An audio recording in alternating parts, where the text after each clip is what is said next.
আমি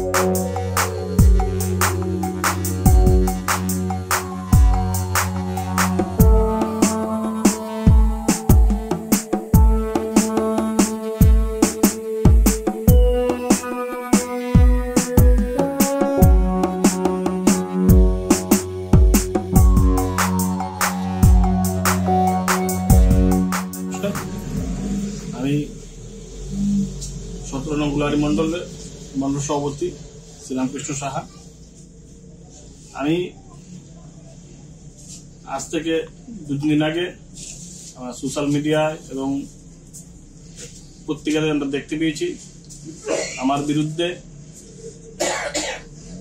একটা সংবাদ হয়েছে, সেটা সম্পূর্ণ মিথ্যা এবং ভিত্তিহীন।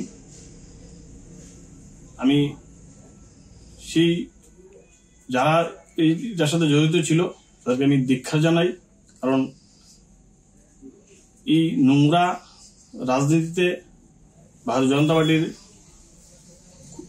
ক্ষুণ্ণ হয়েছে, সম্মানহানি হয়েছে।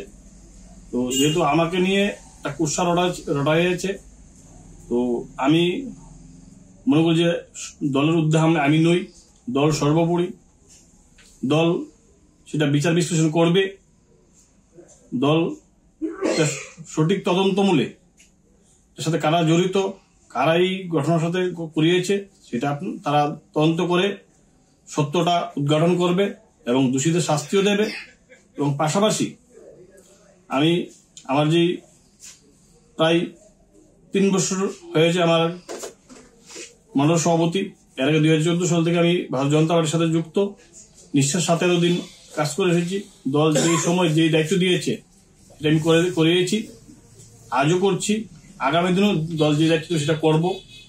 আপাতত সময় যেহেতু আমি গুলারি মন্ডল সভাপতি, আমি এই ঘটনাটাকে তীব্র বিরোধিতা করি এবং পাশাপাশি যারা সেটার সাথে জড়িত আমি রাজ্য সরকারের কাছে এবং রাজ্যের মাননীয় সভাপতি রাজীব ভট্টাচার্যের কাছে আবেদন করব সঠিক তদন্ত করে যাতে বিষয়টা দেখে দলকে কেন কালিমালিপ্ত করেছে।